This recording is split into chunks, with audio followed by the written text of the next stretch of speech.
Let's go. So this is a different talk and mostly a tutorial to learn about hardware design and maybe more precisely FPGA design.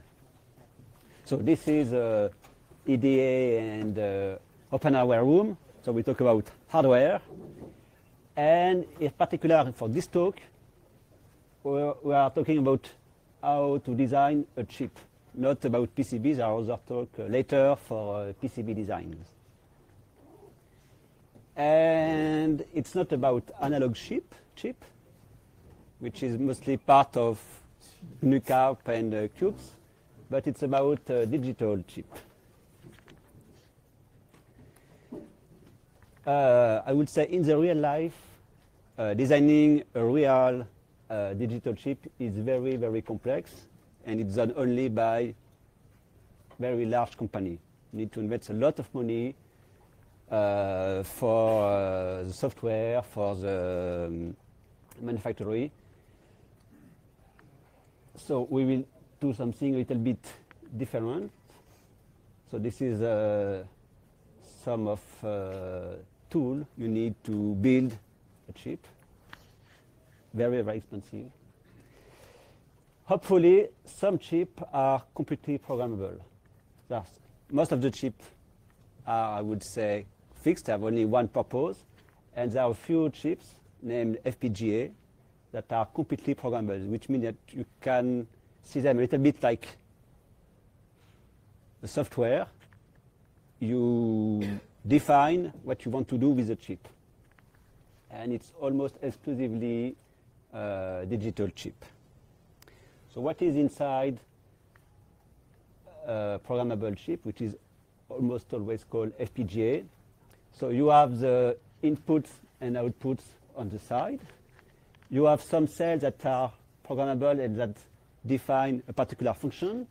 And you have a lot of nets that can be configured as a root. So you can program the chip to connect, for example, this pad to this input of this cell. So there is a lot of extra features in the chip just to be able to configure the chip, which means that the chip is slow and somewhat expensive compared to a fully custom chip. So digital is about 0 and 1.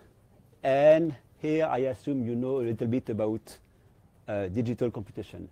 That means the basic operations that are used in almost every digital chip, OR, AND, and NOT. So that is the basic building blocks of a chip.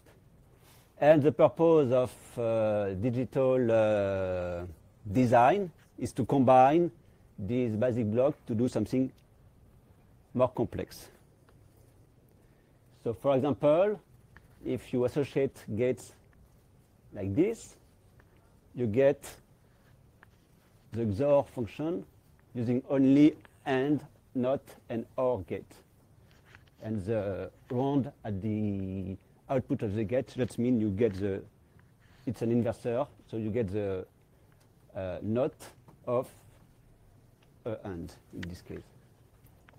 So you can combine gate to create new gates. Here here we create the XOR. And if you combine them in a meaningful way, you can even do some math. For example, the XOR, here is the output of for all the possible inputs. In fact, XOR is just for one bit is same as an addition. So if you have 1 in input, you get 1 and the result. And if you have 2, 1, you should get 2. But because it's only the lowest bit of the output, you get 0. So this is what is called, I would say, half an adder. And so adding only one bit is not very interesting, but if you get a full adder with output and carry, you do something a little bit more interesting to do maths. So this is the circuit of a full adder with 2 input and carry input and the output and the carry of the output. And this is the block schematic for the full adder. Just using the basic blocks we have defined before.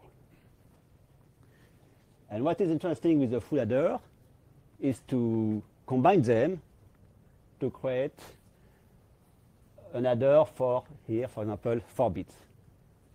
So here you really have more interesting, I would say, mathematical computation using only the basic blocks. And if you combine full adder, you can also do multiplication. So it's even more powerful. This is an example of a 4-bit by 4-bit multiplication. It's not very efficient. It's not very also very efficient in time of area, but it does the work. So if you continue to combine gates, you can do, I would say, almost whatever you want from input and do any computation to create output. The problem with this kind of circuit is that it's, I would say, either too simple or not very powerful. And you get only power from mathematics if you do feedback or recursion. That means you use the output to compute the next input. This works well in maths, but unfortunately it doesn't work at all like this in hardware design. The reason is that you have, I would say, some physical constraints. If you set value to inputs, you get value on the output side, but necessarily not at the same time. So for example, you may get the sum before the carry. And if you reinject directly the output to the input, it will compute something that is not correct, because it will use the sum, the real sum, but the wrong carry. So at the end, you will get something that is completely wrong and completely unstable.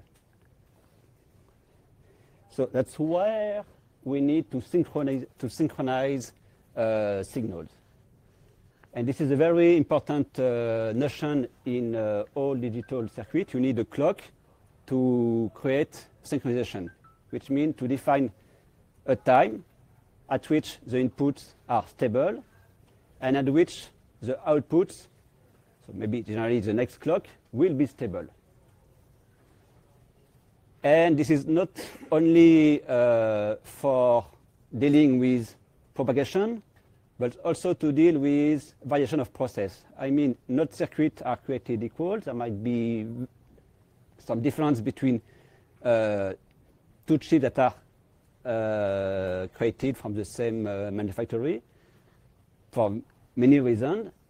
And to deal with this variation of process, the easiest way was to use a clock and to synchronize with a good, with a correct frequency.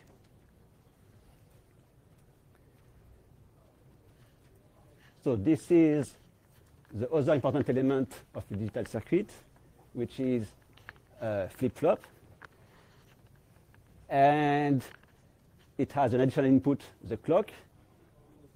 And the important point of the clock is that when the clock is rising, so this is, we are using rising edge clocks, it defines a particular time at which the inputs are, from the input of the flip-flop should be stable, and it memorizes the input, and so writes the input to the output for the next cycle.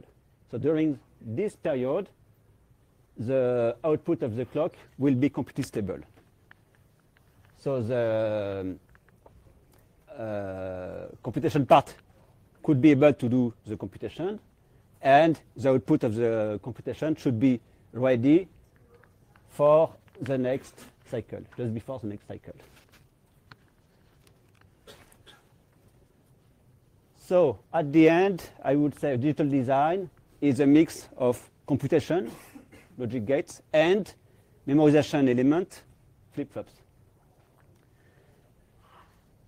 That's I would say the basic notion of how to do digital design, at least the theoretical part. So it is possible to write the gates using improved schematic editor, but it's very tedious and it doesn't scale very well. So that was how it was done in the early 80s. And during the 80s, people created hardware description language, which is language, I would say, like C, that could be used to describe a complete circuit. And I will show a little bit how it works. So we will use this little board, which contains a programmable circuit. So it's from it was from Lattice, and it's iStick board. And we will use 22 euros, not very expensive. And we will use some open source and free tools. So Vhdl for the Vhdl frontend. Use this to create the netlist. RxNPR and RxNPR to create the bit streams, so the file that should be sent to program this FPGA, and iStorm, which is a tool to actually write the bit stream on this chip. So, what is the look of a Vhdl file? So in Vhdl, the circuit is composed in two parts. There is entity and architecture. So entity defines the interfaces. So this is the interface. We need a clock, and there is 5 outputs which will correspond to the LED. So if the output is set to 1, the LED is on, and if the output is set to 0, the LED is off. Very simple. So this is the interface of the circuit, and there is a comment that describes how the LED are placed on the circuit. So they are here, and it's not obvious to know which one corresponds to which LED, which wire corresponds to which LED.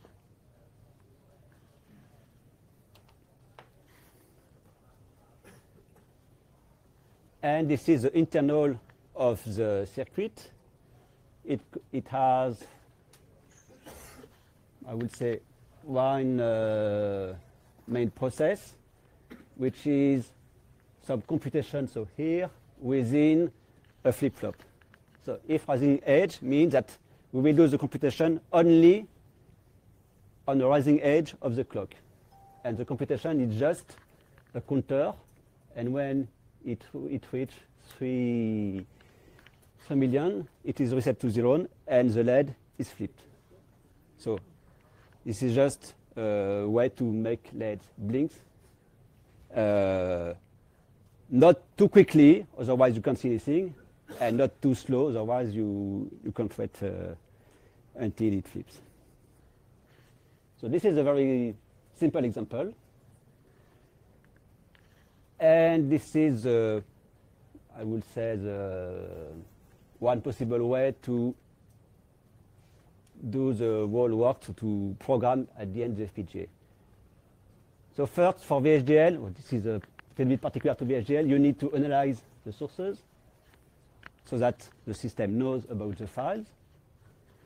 And so this is done using Vhdl. And then we do synthesis, so we create a netlist, so the list of gates that is derived from the description, the textual description we have seen just before.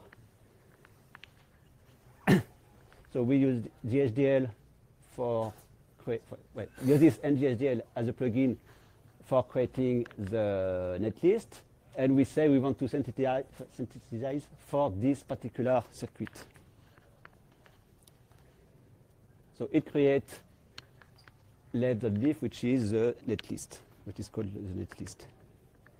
Then we use arcnipair to assign and place the various gates to the FPGA. And for these tools, we need also to define where the LEDs are placed in on the pad. It cannot be guessed by the tool. So you need to specify the input that was created by uses. You need to specify the place file for the pads, and it generates an ASCII file that is then used by IcePack to create a binary, and then by iceprog to send the binary directly to the chip. So it was already done directly for this card. In fact, the binary file is stored in a flash on this board, so that it will work directly when I will power up. And I have something a little bit more complex than just blinking. It also rotates.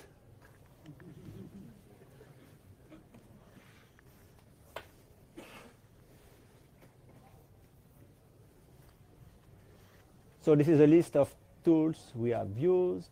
So synthesis by Yosys, Vhdl frontend, which is my tool, and arcnipair to place and route on the chip, and the whole ICE 40 tools set from Clifford, which is iStorm. Any question?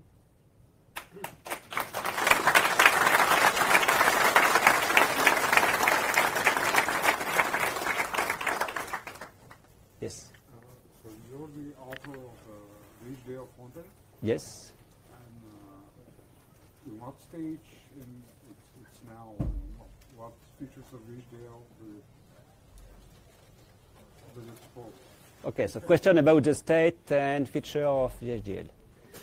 Okay, so first Vhdl, at least at the beginning, was a simulator. No, I'm asking about the tool, the plugin you're using. Yeah, so at the beginning, the main purpose of Vhdl is to do simulation, which means just not creating a circuit, but testing the circuit just on your computer. This part is, I would say, well advanced. It supports, as far as I know, everything from the 93 standard and many features from the 2008 standard. For synthesis, which means using Vhdl to create a circuit, it's a very, very, very work in progress tool, which it is why I have named it -beta. And it only supports, well, it's only a proof of concept. So it only supports, I would say, basic feature, but it doesn't really support, for example, bus are not well supported, things like that. I would say the proof of concept, I have to put more work and time on it. We have a question here. Yeah. Any tips for software people doing their first FPGA debugging? Haha, debugging. It's easier to learn to write it than to debug it. Yeah. Okay, the question is how to debug. Usually you don't debug. Get it right first time. That's a possibility. You can get right first time. It's okay.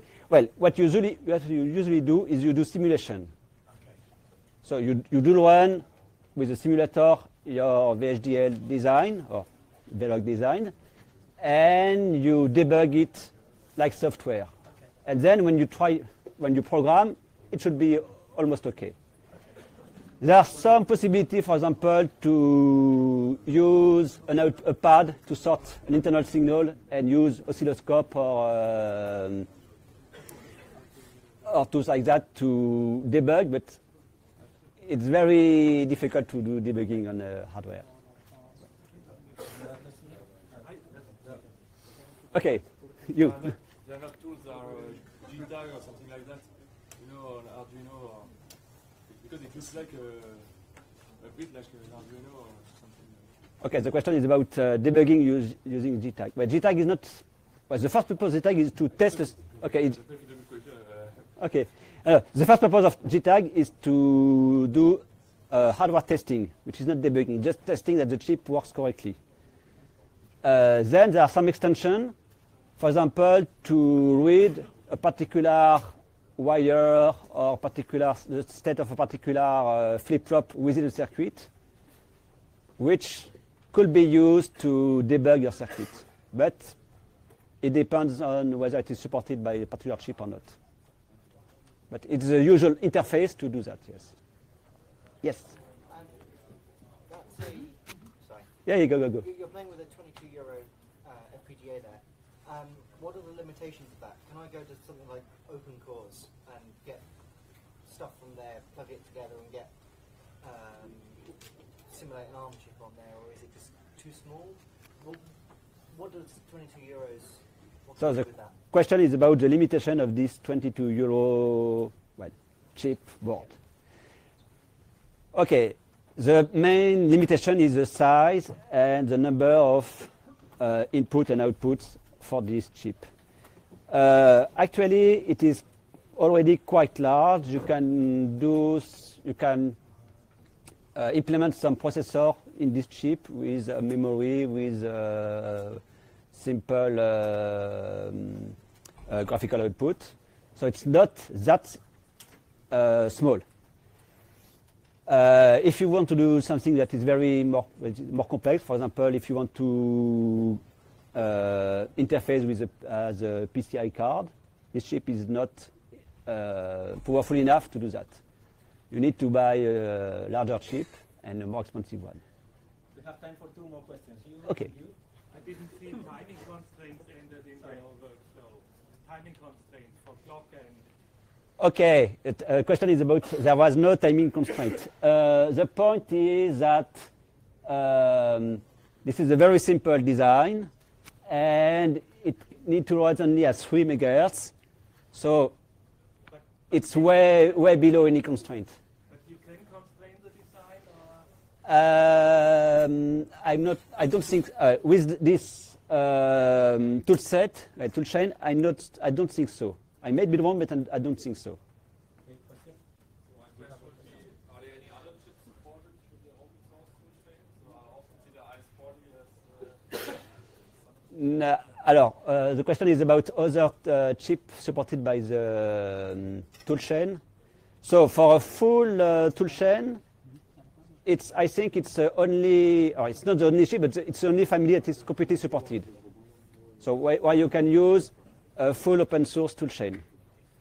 There's some effort, I have heard, to support also Xilinx devices, but it's far from being done yet. But you're welcome to join. Maybe one last? No, it's okay. Anybody? One last question, please? Okay, let's... Yeah. What sort of FPGA cost would you be looking at to do a RISC-V design? Well, Put a whole CPU on it? okay.